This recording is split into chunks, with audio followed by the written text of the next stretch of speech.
जैन धर्म के 24वें तीर्थंकर भगवान महावीर जी की कहानी सुनने के साथ साथ चैनल को सब्सक्राइब कर दें ताकि नई कहानी आपके लिए लाती रहूं।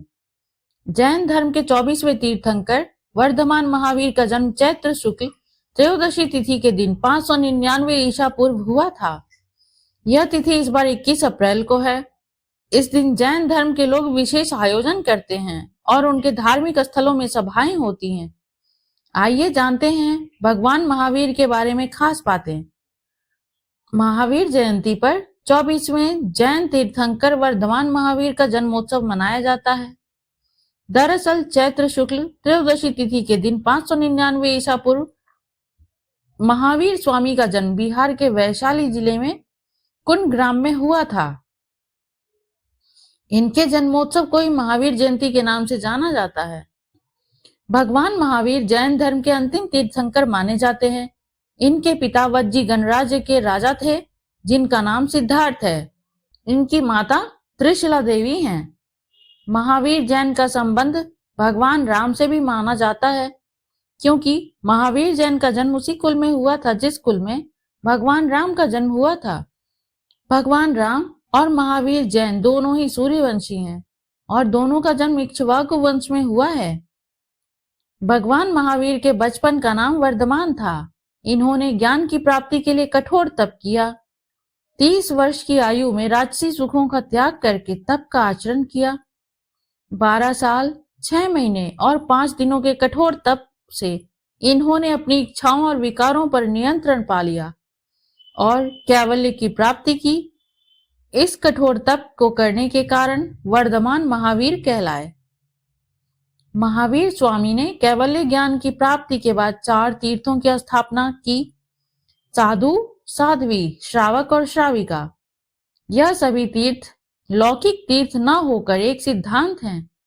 इनमें जैन धर्म के सिद्धांत सत्य, अहिंसा, अपिग्रह, अस्तेय ब्रह्मचर्य का पालन करते हुए अपनी आत्मा को ही तीर्थ बनाने की बात महावीर स्वामी ने बताई है।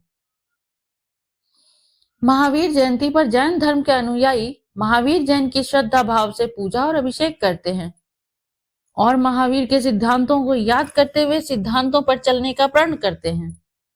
एक बार की बात है, राजा सिद्धार्थ की गजशाला में सैकड़ों हाथी थे। एक दिन चारे को लेकर 2 हाथी आपस में भिड़ गए। उनमें से एक हाथी उन्मत्त होकर गजशाला से भाग निकला। उसके सामने जो भी आया वह कुचला गया। उसने सैकड़ों पेड़ उखाड़ दिए, घरों को तहस नहस कर डाला और आतंक फैला कर रख दिया।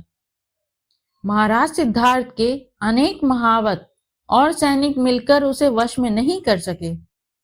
वर्धमान को यह समाचार मिला तो उन्होंने आतंकित राज्यवासियों को आश्वस्त किया और स्वयं उस हाथी की खोज में चल पड़े।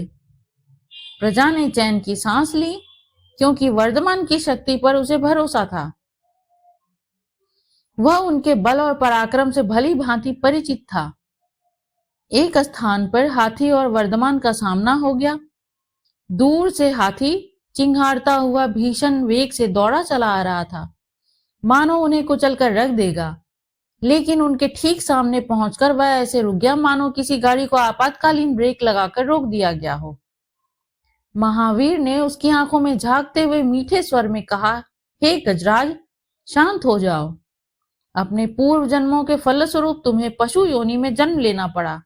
इस जन्म में भी तुम हिंसा का त्याग नहीं करोगे तो अगले जन्म में नरक की भयंकर पीड़ा सहनी होगी। अभी समय है, अहिंसा का पालन कर तुम अपनी भावी जीवन को सुखद बना सकते हो। वर्धमान के इस उपदेश ने हाथी के अंतर्मन पर प्रहार किया और नेत्रों से आंसू बहने लगे। उसने सूंड उठाकर अपना अभिवादन किया और शांत भाव से गजशाला की ओर लौट गया। धन्यवाद।